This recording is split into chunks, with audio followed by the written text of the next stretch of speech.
यहाँ पीछे ही वृद्धाश्रम बना है, उसमें आया था और मेरा मन इतना ज्यादा व्याकुल हो रहा था, पता नहीं क्यों इतना ज्यादा परेशान हो रहा था मैं वहां देख करके। और जैसे हमारे वहां सब बताए जा रहे थे, कईयों के बच्चे आते नहीं हैं, कईयों के बच्चों को फोन किया जाता है कि आपके माता पिता मरणासन स्थिति में हैं, तो वो कहते हैं हम पर टाइम नहीं है, हम पैसे भिजवा देते हैं, आप उनका संस्कार कर दो।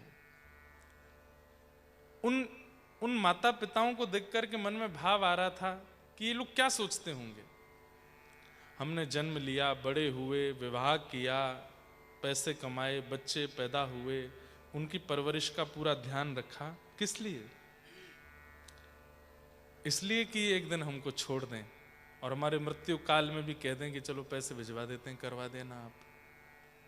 बहुत कष्टदायी था। मैं तो रुक ही नहीं पा रहा था ज्यादा देर। मैंने कहा मेरे को ले चलो बस, अब मैं ज्यादा देर कैसे रुकूं। उन माता पिताओं के चेहरे पर, अच्छा फैसिलिटीज कितनी भी दे दो, बच्चे नहीं है तो क्या है। कई वो भैया बता रहे थे, बैठे हैं, कि कई बार कईयों के बच्चे सालों साल से नहीं आए तो वो माता पिता, हम उनकी याददाश्त ऐसी हो जाती है, वो हमको ही पुत्र मान करके प्यार करने लगते हैं, अपने बेटे के नाम से हमको बुलाने लगते हैं। इसी कारण से आज की डेट में सबसे ज्यादा पितृ दोष लगता है हम लोगों को। दैव दोष नहीं है, इष्ट दोष नहीं है, पितृ दोष है।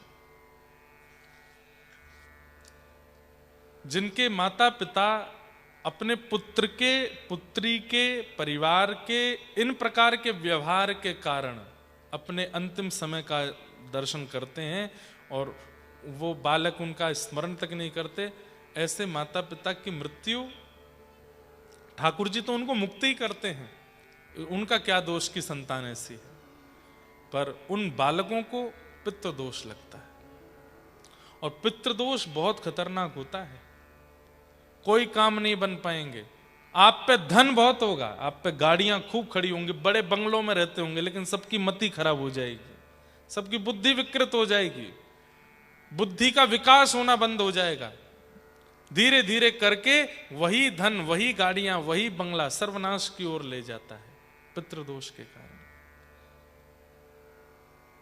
इसीलिए फिर जीवन में बहुत सारी अड़चने आने लगती हैं। तो हमारी बस यही प्रार्थना है, गिरिराज जी के प्रति, ठाकुर जी के प्रति प्रेम तो आप हमारी कथा सुनवाओगे तो शायद हो सकता है उसको समझ में नहीं आवे, लेकिन हाँ, भारत में तो छोटे छोटे बच्चे सुनते हैं, पर यहाँ के बच्चों को हिंदी की दिक्कत है। तो आप हमारी कथा सुनो,